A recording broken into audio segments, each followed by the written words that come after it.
Well, good morning or good afternoon, wherever you're coming from. My name is Scott Schlegel. I'm a judge on the Louisiana Fifth Circuit Court of Appeal and also serve as the technology chair for the Louisiana Supreme Court. I want to thank you all for joining us. This conference or webinar is being hosted by the ABA Task Force on Law and Artificial Intelligence. Today, we're just going to kind of go over and give you a primer on AI technologies and their definitions. So there'll be a time for you all to ask questions during the chat. We're going to start and open it up with a little poll. So please participate in that poll. It'll make this conversation go a lot smoother. But the goals of today's Lunch and Learn are few. Provide a basic understanding of AI technologies and the terminology. As we all know, language really matters. So when we talk about AI and Gen AI, what are the differences? We want you all to develop an understanding of how AI is already incorporated into your day-to-day activities. Whether you realize it or not, you're using AI every day, all day.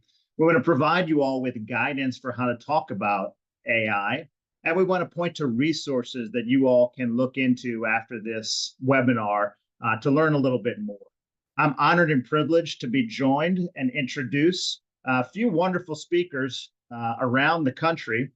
First, we're going to have Professor Maura Grossman. She is a research professor in the School of Computer Science and the School of Public Health and Sciences at the University of Waterloo, an adjunct professor at Osgood Hall Law School of New York University, and an affiliate faculty member at the Vector Institute of Artificial Intelligence, all in Ontario, Canada. She's also a principal at Maura Grossman Law, an e-discovery law and consulting firm in Buffalo, New York. We then have Teresa Harris. She is a director of the Center for Scientific Responsibility and Justice at the American Association for the Advancement of Science, AAAS, otherwise known. And she leads a team and projects that aim to build bridges between the scientific and legal communities, including judicial education on emerging areas of science and technology. Stacy Mards serves as the administrative director of the Alaska Court System. She is also a member of the Joint Technology Committee and the National for Center State Courts AI Rapid Response Team that has contributed to numerous AI-related publications and activities. And finally, last but not least, Shay Cleary is a managing director in court consulting services over the areas of technology, cybersecurity, and court space for the National Center for State Courts. He has over 25 years of experience in court technology and staffs the Joint Technology Committee and the National for Center State Courts AI Rapid Response Team.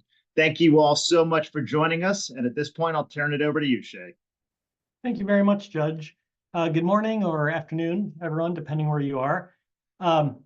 As Judge Schlegel said, we'd like to start off with just a brief poll to understand a little bit about the AI technologies that you likely use every day, and you may not even know yet that they're an AI technology. So you can either join this poll by using your smartphone to snap the QR code and go to the website, or you can go to slido.com and enter 2694332. And we'll just wait a minute here for people to do that.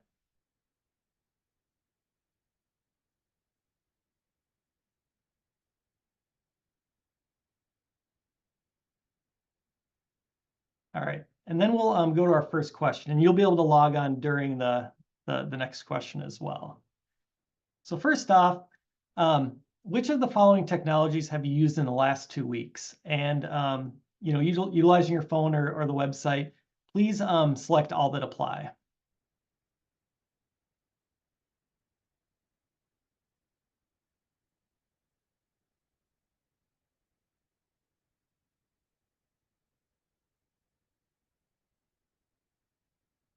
What would we do without autocomplete for text messages?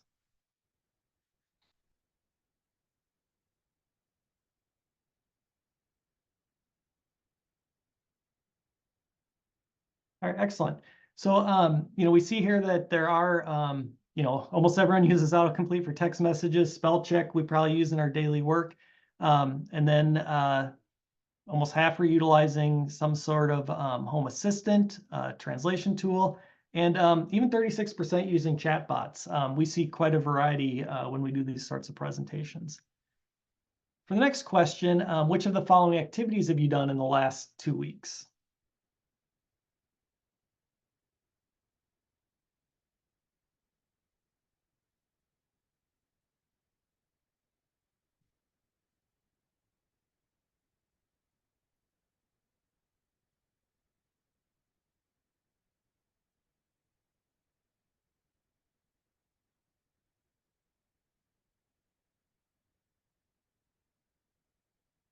Okay, so almost all of us depend on maps to get anywhere.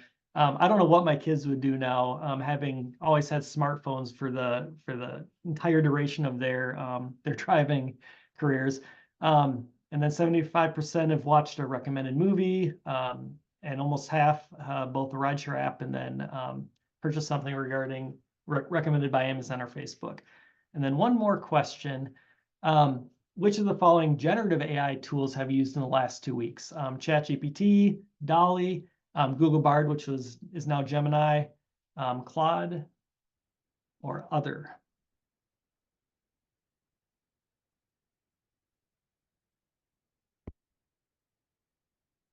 And I realize an error in here that we don't have a question that's none, because it would be interesting to know which of our attendees maybe haven't.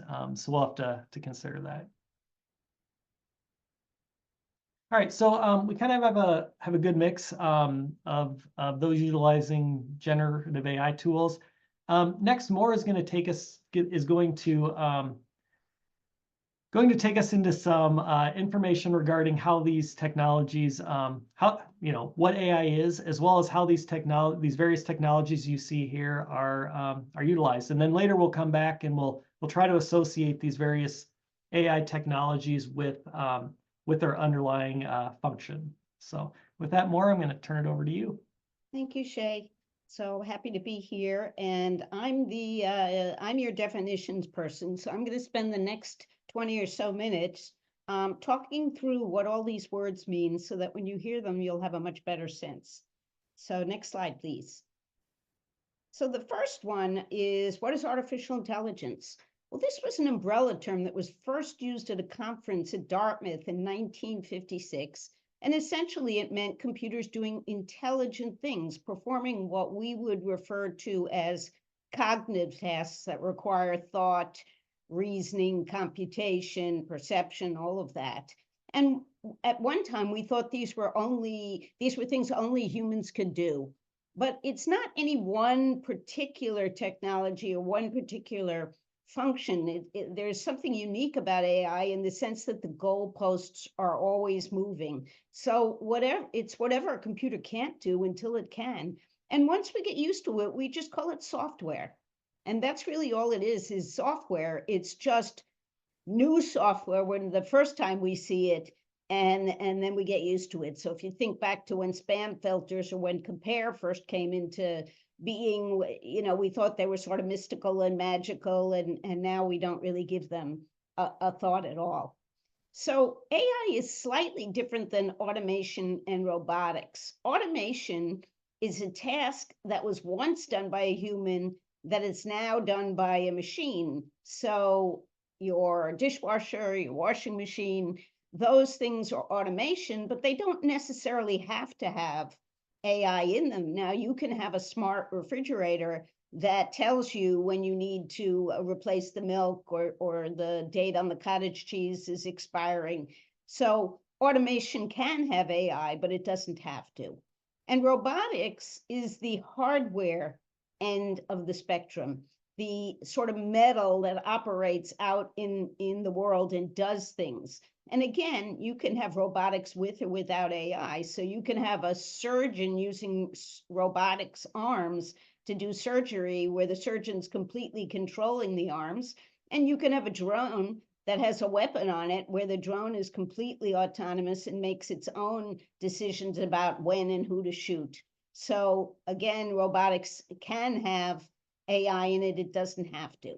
And generally, when we're talking about AI, we're talking about three things: artificial algorithms, machine learning, or natural language processing. And I'll define these as we go along. Next slide, please.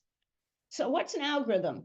An algorithm is simply a set of steps or instructions to complete a task.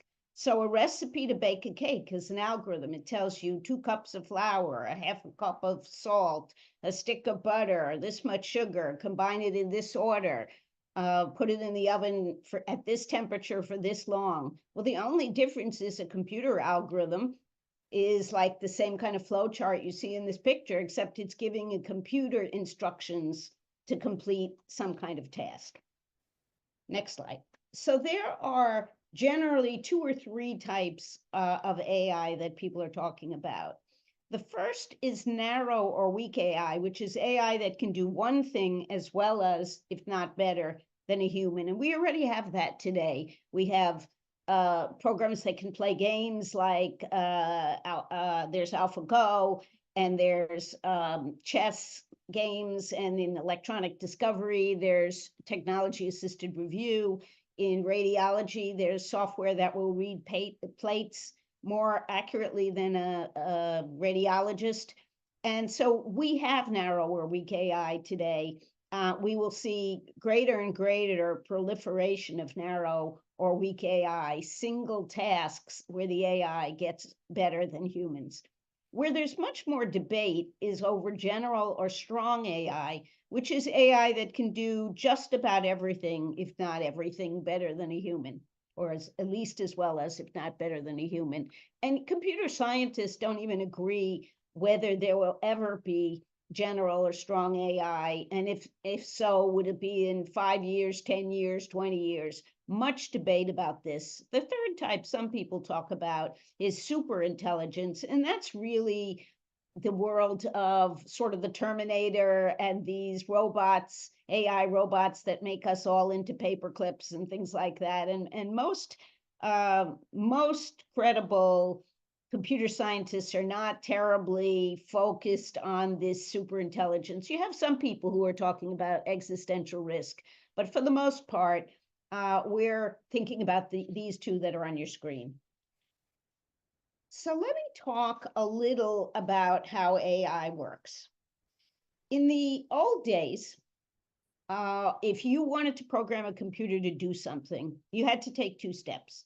The first is you had to write down all the steps or rules in the algorithm, and then you had to translate it into a programming language. So when I first got to Waterloo, I wanted to understand how my students were thinking about computers and computer science and programming. And so I took my first programming course, and my first homework assignment was to build an Amazon checkout basket. And I had to figure out exactly what happens in what order. So you put the item and the number you want of items, the quantity in the basket. Then I got to figure out which state of the 50 states the buyer's from, so I know which tax to add. If they have a coupon, I have to decide, do I do that coupon before or after I've added the tax? What about if they're shipping? When do I do the shipping? Well, we don't have to, and then of course I'd have to translate it into Python or R or C++ or whatever the language was. And if I made a mistake in the algorithm, well, it'll work, it just does wonky stuff, like it'll take the coupon out of the tax. But if I get the programming language wrong, the whole thing doesn't work and you just get error messages. Well, we don't have to do that anymore with machine learning. With machine learning, we are going to give a system data, and the system is going to be able to learn the rules or infer the rules and steps by itself. So let's talk about how a machine learning system can do this. Next slide, please. The first type of machine learning there is called unsupervised machine learning. It's not supervised by a human. So I give the algorithm a set of data, and it breaks up that data into naturally occurring patterns or clusters or groups or anomalies simply by the structure or content of that data. So if I took Shay's email, we could find the personal email, we could find the the stuff where he's purchasing stuff online. We could find the news media, and we could find his personal email, and that could be done automatically by a unsupervised machine learning program by grouping together things that sort of looked similar. So that's unsupervised machine learning. Next slide. What if I want to train an algorithm to know the difference between a picture of a puppy and a picture of a kitty? Well, I don't want to have to sit down and write, puppies have bigger ears and they flop down, and kitties' ears are smaller and they go up. But if it's a Jack Russell Terrier, the ears go up first and then flop over. I don't want to have to write all those rules and exceptions down. So what I can do is, and I can take labeled examples of pictures. This is a puppy, this is a kitty. This is a puppy, this is a kitty. And if I give the system enough examples of puppies and kitties, it will learn to distinguish the two. So I don't have to program all those distinctions. It will infer them or learn them on its own, so that I can give it a picture that's unlabeled and it can guess to a high degree of probability whether it's a puppy or a kitty. And that's called supervised machine learning, because we're using these labeled exemplars that require the supervision of a human. Next slide. What if my problem's more dynamic? I want to deliver to Shay a package. I'm a logistics provider. Well, I can look at old data and I can know something about how many people in Shay's neighborhood are getting packages and what's Shay's history of ordering stuff. But I also have to take into account the traffic today and what's in the mail today. So I'm going to combine two things: exploration and exploitation. Exploration is going into the new data, going to a new restaurant, trying some different food. Exploitation is going back into the old data and see what I can learn. So going back to the old restaurant and maybe trying something else on the menu. And what I'm going to do is I'm going to have my system just begin randomly. And when it gets the answer right, or it tells me something useful, I'm going to give it a positive reinforcement, good algorithm.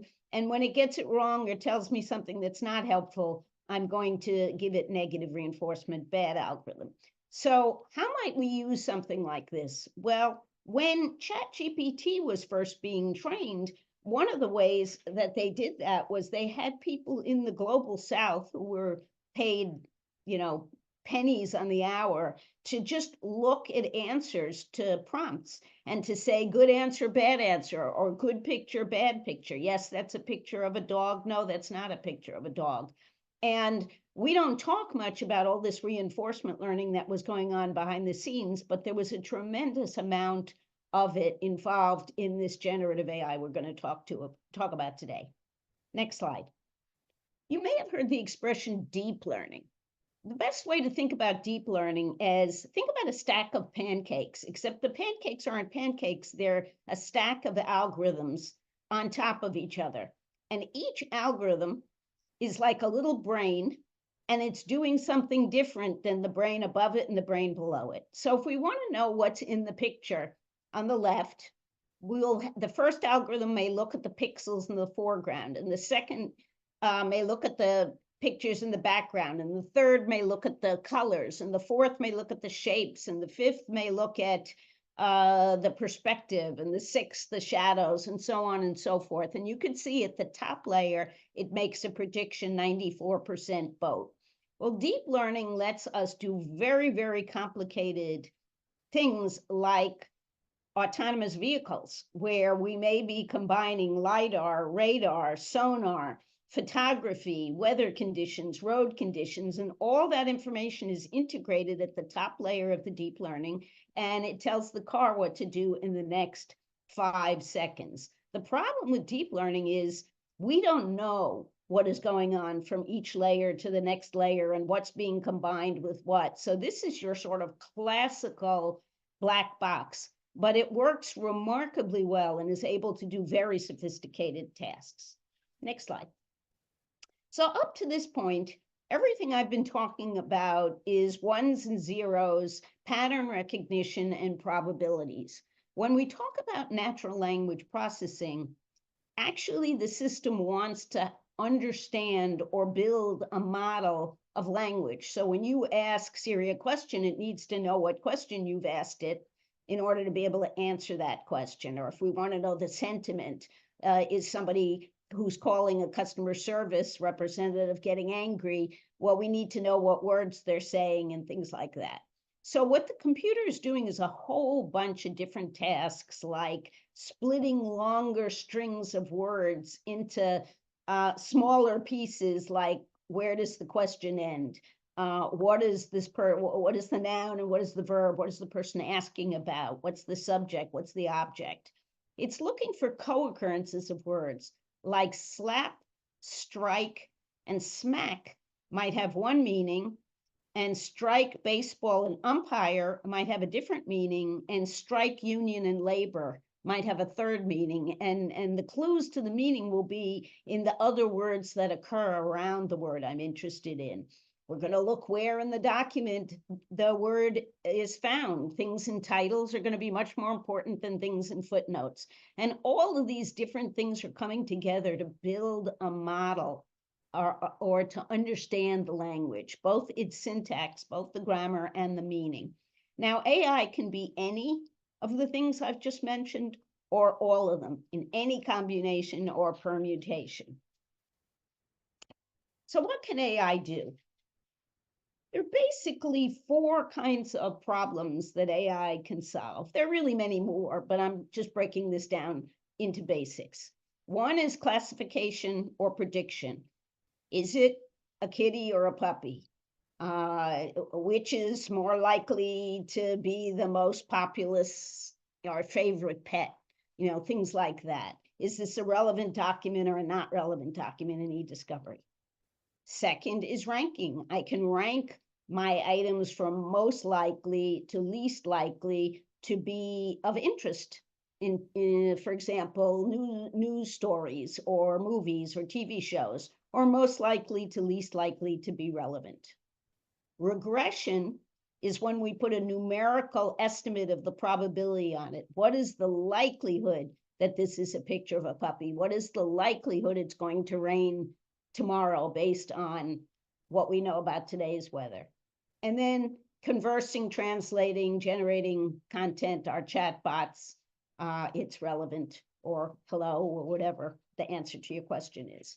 So where is this being used today? The answer is everywhere. There is not a profession around that isn't using AI to some degree, whether it's healthcare or diagnostics or developing new drug treatments, in education and evaluating teacher and student performance. It's being used in HR for hiring, tremendous amount in logistics and transportation, finance. You used to go into a bank and talk to a banker about getting a loan to, say, remortgage your house. Nobody does that anymore. It's all numbers crunching. Lots of uses in law enforcement, predictive policing, making decisions about sentencing and bail. And of course, the government uses it for benefits determination. Little talked about autonomous weapons. We know that there were drones that were autonomous that were being used are being used in Ukraine and Russia, and obviously fraud detection. In the law, the same is pretty much true. The first place we saw AI was in technology-assisted review for electronic discovery, finding evidence that's relevant or finding the privileged documents. We also saw it move very quickly into mergers and acquisitions, where people could have a program that would extract when do all the leases expire, what currency are those leases in, and so on and so forth. Public disclosure analytics. What way is the market going according to the Qs and the Ks that have been filed?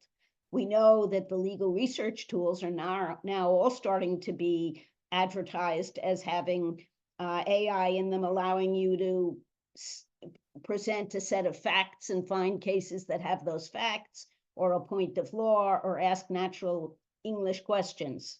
Analysis of briefs for missing citations. We can make predictions about courts and opposing counsel. How long does it take for this particular judge to decide summary judgment motions? Does he or she tend to decide more in favor of plaintiffs or defendants in which kind of cases? Parties are using it for litigation outcome forecasting, particularly for financing. Jury pool, much more sophisticated analysis today than just looking at the social media. Analysis of claims and automated forms completion, which some people have said gets us a little close to unauthorized practice of law, but there are websites you can go to have to put in the facts and see if you have a legitimate claim. Billing, you name it, every day there's a new tool. So let's go quickly on to generative AI. I want to do a quick tutorial on generative AI. So what is generative AI? It's a subset of AI that trains on massive data sources from the internet to generate new content in response to a prompt. And it's multimodal. It can be text to speech, it can be picture to text, it can be one mode to another. It generally falls in the broad categories of machine learning and natural language processing. And it's using that deep learning that I talked about. ChatGPT has 96 layers between the input and the output layers. Next slide. So the question is, why now? How come this appeared lately? Well, some of the technology had been around since the 2000s, but a few things happened between 2010 and 2022 that made a big difference. One is in 2014, we saw the introduction of something called generative adversarial networks, or GANs. And that's a new way to learn for algorithms. So two algorithms are working in tandem. And one algorithm is a generative network that creates content. The other is a discriminative network, and it evaluates this content, comparing it to real data. So I want to make a picture of Shay. So the first picture that comes up has blonde hair. So the discriminator might say, no, he doesn't have blonde hair, try again. So the generator now tries red hair, and the discriminator says, no, he doesn't have red hair either, try again. So finally, brown hair, good, you got it. But you didn't get, he wears glasses, so you got to get his glasses right. Or he doesn't wear glasses, you should take the glasses off, whatever. And it keeps giving feedback. And as the discriminator gives more and more feedback, the generator makes a more and more accurate picture. And eventually, the discriminator can't distinguish the generated picture from reality. And that's when it says you're done. But the problem is that's also why we have so much trouble detecting the fake from the real, because it's very difficult for a detector to get better than a generator, because as soon as one gets better, the other gets better. But this kind of learning revolutionized images, audio, and video. The second of three developments came in 2017 when Google introduced something called transformer architecture. And that allowed us, we no longer needed all this pre-labeled training data. This is a verb, this is a noun, this is an adjective, this is a stop word like or thus, so you can ignore it. Instead, we could have 100 or 1,000 computers at the same time reading the whole internet and learning all the grammar it needed to learn without having to program it. And the third change was with GPT-3, they added the reinforcement learning that I talked about behind the scenes, where humans were saying good or bad, and they got lots of feedback. So that's what allowed this technology to move forward so quickly. So let me show you just a couple of examples. So the first is text to text. I asked ChatGPT to write a short Shakespearean sonnet about the Ontario judiciary. And you see, it can do that. Upon Ontario's bench, the judges sit dispensing justice with a learned grace in robes of black. They ponder and commit to navigate the law's intricate space. And I just said, nah, I don't like this. So why don't you give me a rap in the style of Eminem about the Ontario judiciary? And you can see in a second or two, let me tell you about the Ontario crew, and so on and so forth. So it can replicate style very easily because it's seen so many examples of that. What if I want to go from text to image? So I say, give me a picture of the Ontario judiciary in the style of Degas. Well, here we've got it. That's pretty Degas looking. But we notice, It's not terribly diverse. There are no women judges. There are no people of color. So maybe good, maybe not so good. So I say, okay, let me try Picasso. Give me the judiciary in the style of Picasso. So that certainly looks like Picasso's style. Still sort of masculine in my view. Maybe the hair is getting a little more feminine. So I say, give me a more realistic picture that's more diverse. And I got the picture on the left. So you've got some men and some women, but still no people of color. And the fourth or fifth time I ask, after I say judges can be any race or gender, I get the last picture. But if you see the judge on the lower left with the big pink tie, I think what the algorithm was trying to tell me there was that's the LGBTQ plus judge, but it didn't know how to communicate that except through a stereotype.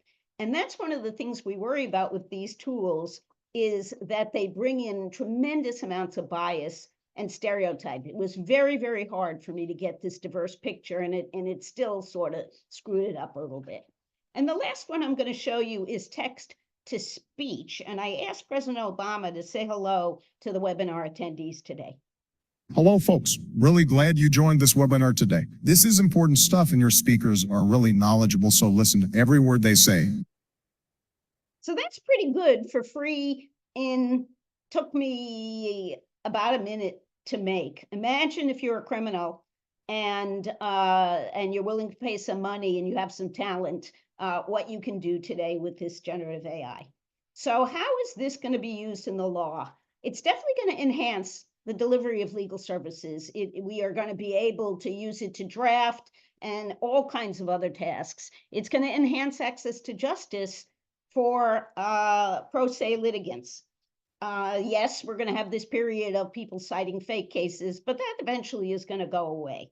But Gen AI is not going to replace a lawyer or a judge's reasoning, critical thinking, empathy, compassion, wisdom, those kinds of things. So Gen AI is good at analyzing and summarizing lengthy documents, take this long opinion and give it to me in 2 or 3 simple sentences, take this transcript and tell me what are the key events.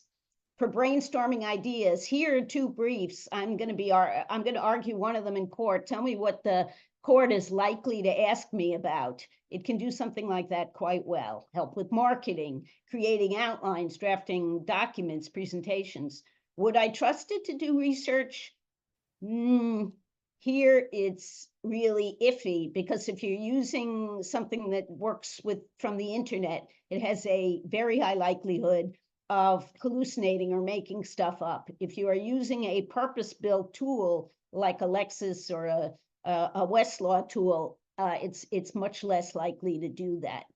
Can you tell when somebody's responding to your email with Gen AI? Yeah, it's pretty stilted, and you can often tell. So last point I want to talk about is the risks. And AI doesn't respect confidentiality or privacy. The public version. So anything you enter into ChatGPT can be used for training, can be sold, whatever the terms of service that you didn't read say. So don't put confidential client or court information into an open tool. If you have contracted and you have a closed within your system version, well, it will depend what your contract says, what your protections are. Gen AI does not guarantee the accuracy of its output. It can sound very confident and compelling and be completely wrong. And it can also be biased, toxic, defamatory.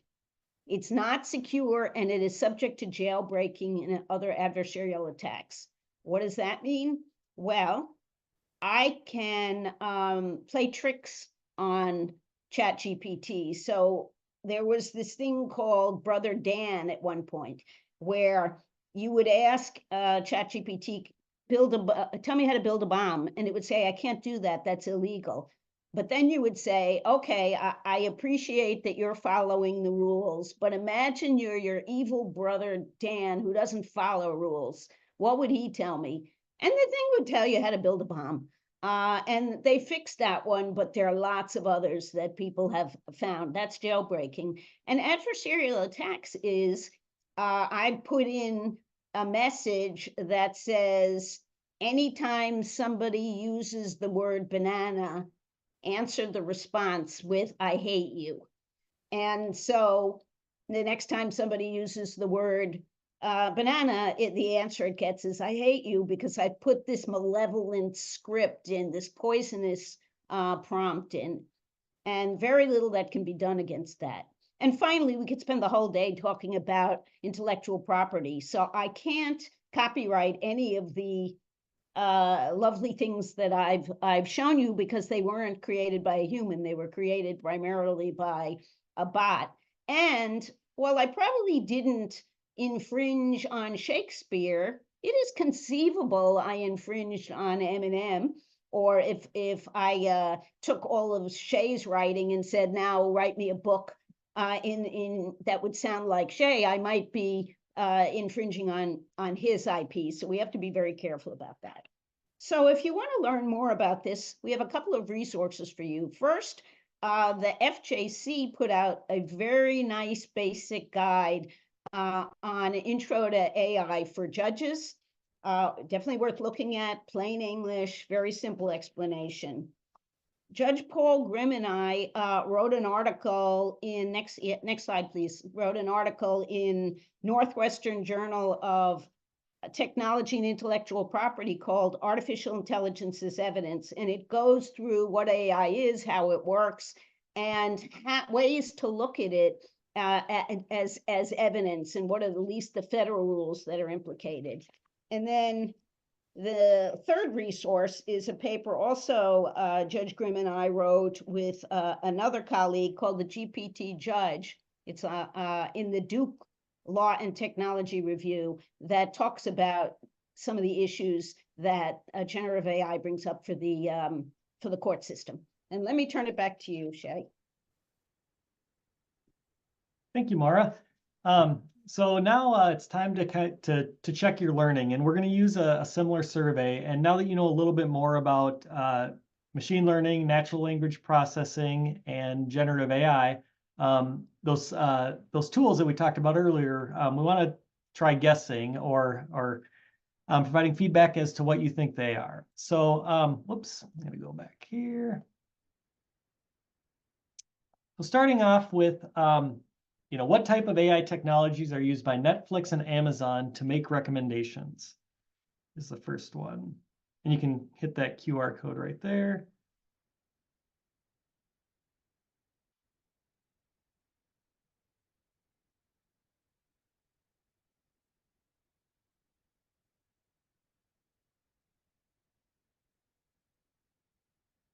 Yep, we're pretty good. It's primarily machine learning, and there is some natural language processing to, for user feedback for sentiment.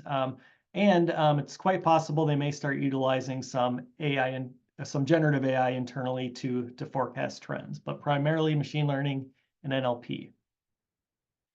So for the next one, what type of AI technology do you think are used by Amazon Alexa, Siri, and Google Home?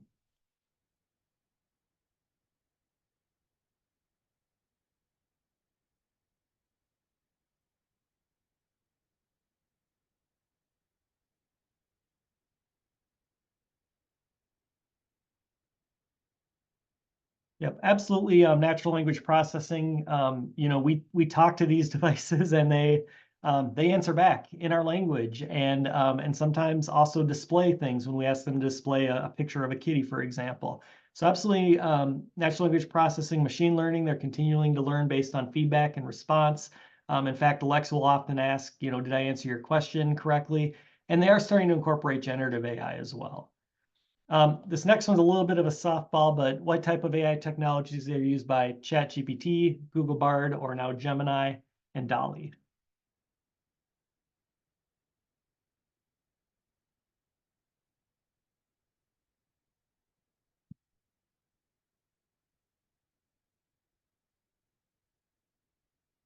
Yep, absolutely generative AI. There is some machine learning in there as well as natural language processing, depending on the chatbot tool. Of course, ChatGPT, you can You can take a picture, you can voice prompt it, you can type text. So it's usually, some NLP there to be able to do that as well.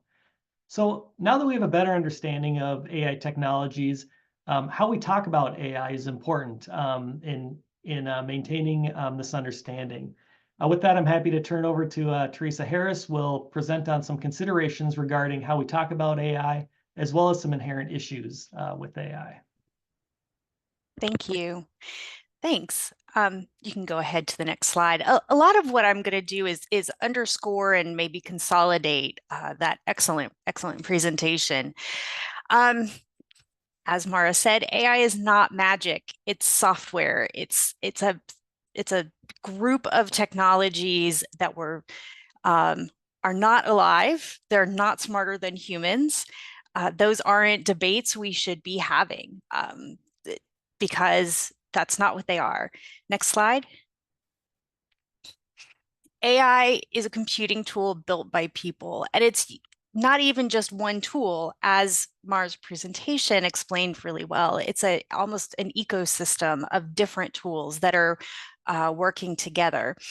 So how well an AI system works depends on the human technology interaction.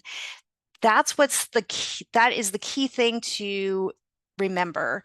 And as I go through this, I want to acknowledge the work. This is coming from a publication, Artificial Intelligence in the Courts Material for Judges, that was published by AAAS. The lead authors on the foundational documents, the definitions, were Kay Firth Butterworth and Karen Silverman. So thank you, Joey, for putting that citation in there. So some key considerations for thinking about human technology interaction in this case. Oversight and accountability is essential. That's thinking about how AI systems are governed, by whom, and how risk and responsibility are distributed across the system. Training, who is trained for it, employees, customers, so clients, people who are coming into the court, pro se litigants, perhaps, not just IT, but everybody involved. What's the training that they need in order to understand how this works?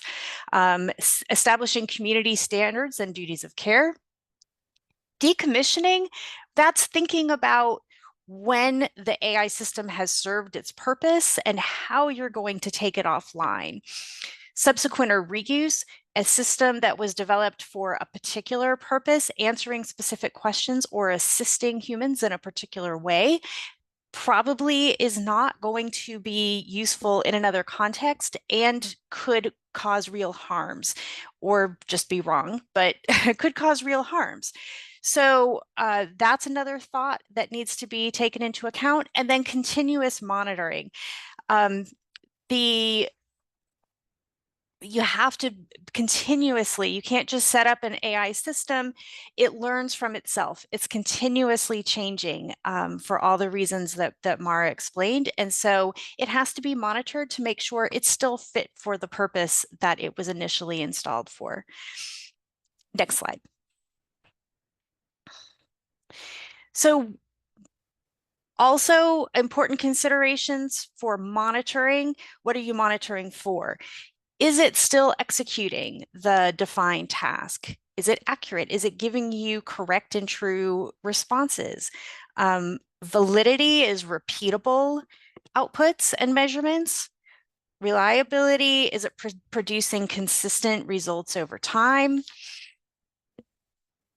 Cost, that's important when we're thinking about systems, and especially because everybody's budget is short and tight. And so the whole point of these systems is to make things more efficient, make things, use the capabilities. And if it isn't necessarily reducing costs, then maybe it's not the right fit for a particular task.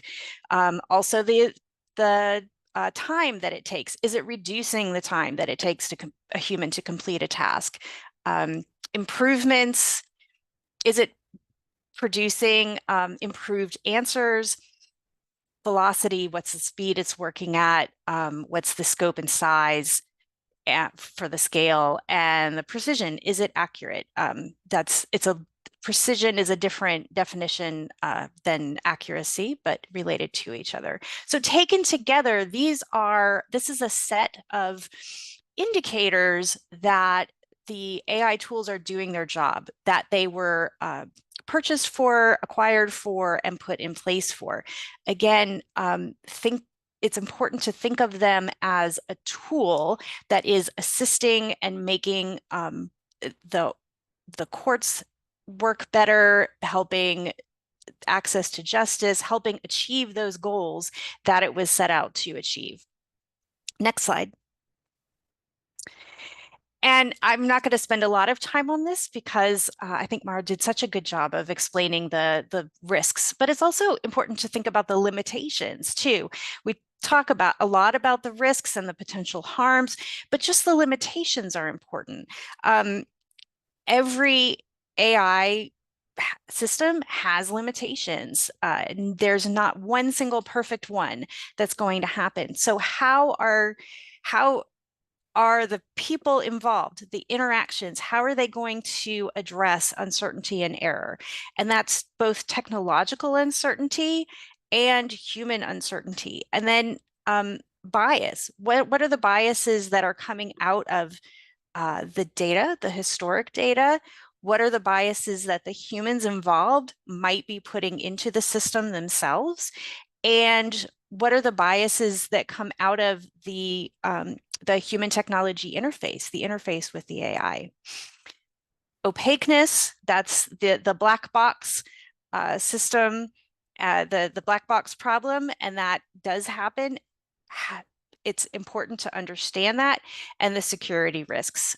As Mara said, the privacy is just not an option there. Confidentiality is not an option, and there are lots of security risks that need to be considered when you're thinking about how to implement these tools and take advantage of them. Because as she pointed out, there are huge opportunities here, but it's important to remember the limitations and risks, and not to just turn over, well, now we have a computer that takes care of that task. That's not the level that the technology is at now, and it's not what it's intended to do. Next slide. So as I said, this is all this information is in our artificial intelligence in the courts, materials for judges, and this in particular on the slide is a foundational issues with a glossary. Incredibly useful. I think I didn't write it, so I can say that. There is also there are additional materials within that series on bias, on litigation, on juridical metrics, and some other considerations, evidence that are meant to be very helpful and just at an introductory level for judges and court staff who are not yet familiar with the technologies. Thanks. Oh, and sorry, one more slide. Or Shay, are you going to talk about this one? Sure, I can really quick. So this is another resource that's actually more of a imaging and marketing publication, but where it's helpful is it covers how to talk about images in AI, and how always depicting, AI as a blue robot doesn't really show that it's, it's not human. And a lot of images that are out there really cross over that AI is human. And so how you talk about AI and how you present it can be important in people in understanding it. So with that, we're to our panel discussion. So I'm going to turn it over to Stacy Mars to ask questions of our panel. Okay, for some reason I can't start my video. It's been disabled. So I don't know, Joey, if you want to enable it. Well, I'll just keep going. So, okay, I think it's nope. Okay, I just wanted to ask a few questions. We've had some in the chat, so you can check those out, but I wanted to point to one resource that I put in the chat from the Conference of Chief Justices and State Court Administrators. AI Rapid Response Team has been collecting a variety of resources, including things that have come out of the various states. So there's court orders, there's case law decisions, there's ethics opinions. So if you go to the resource center, and I put that most recently in the chat, that came in response to the question from Glenn Reiser. So you can find that there. There's a load of information and it's getting updated as new information comes to light. So that will be an ongoing resource for folks. I wanted to ask both Maura Grossman and Teresa Harris, if you could share with us, what are you most excited about regarding AI and the courts? And we can start with Maura, please. Probably the access to justice is one of the more exciting opportunities. Also, the possibility for online dispute resolution for very, very low value matters. So I'll give you a story from my own life. I bought a pair of earrings in China. One of them showed up, it was broken. I took a picture of it and sent it to the vendor, and the vendor essentially said, although I think there was a language problem here, if you weren't a moron, you'd be able to fix it. And so I asked my husband if he could fix it, and he said no, because if I bend, the whole post of the ear was bent, and he said if I try to bend it back, it's going to snap right off. So I said I'd like either a refund or I'd like a replacement of just the one broken earring. And the vendor said, no, send the earrings back to me and I'll fix them. And well, it would have cost me more to send the earrings from Canada back to China. So I went to online dispute resolution through the vendor. And so I typed in my case, being a lawyer, and said, this is unfair. I received an unusable product, da, da, da, da. And the vendor typed in his, and I won. I got $1.83 back. Now, the AI said I still had one good earring that was workable, so I didn't get a refund for that one. So you don't get perfect justice, but you get quick justice. I didn't have to leave my house. I didn't have to take any time off. I didn't have to get, childcare. I didn't have to go through a whole difficult system or wait 2 years to see a judge. It was done in an hour. So I think that's really going to be very exciting. Now, you don't want that used on child custody or criminal cases or really complex matters, but I think landlord tenant, lots of stuff that just is so backlogged. I think there's such great promise. Thank you. And Teresa. Yeah, I agree. The access to justice pieces, the things like there are a lot of forms that are just can be made much more accessible to start processes. I think about things like requests for injunctions in domestic violence and cases like that, where you can start the process and where it lowers the barriers for that. Language access is one where I think there's potential. Yeah, so definitely the access to justice opportunities. And then on the flip side, if you could share what you're most concerned about regarding AI in the courts. So I'm most worried about deepfakes and the ability for the justice system to deal with that. So much of the jury system and even the role of the judge is assessing evidence. And we are quickly moving into a world where the ability to distinguish real from fake evidence and even the gradations are becoming grayer and grayer.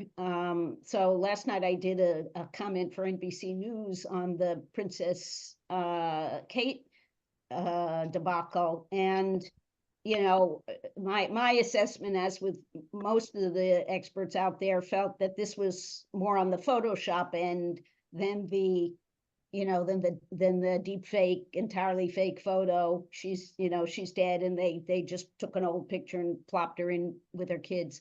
But, you know, what is reality? Is it reality if she wasn't smiling in that photo and they made her smile, or if one of the kids wasn't smiling and they made them smile?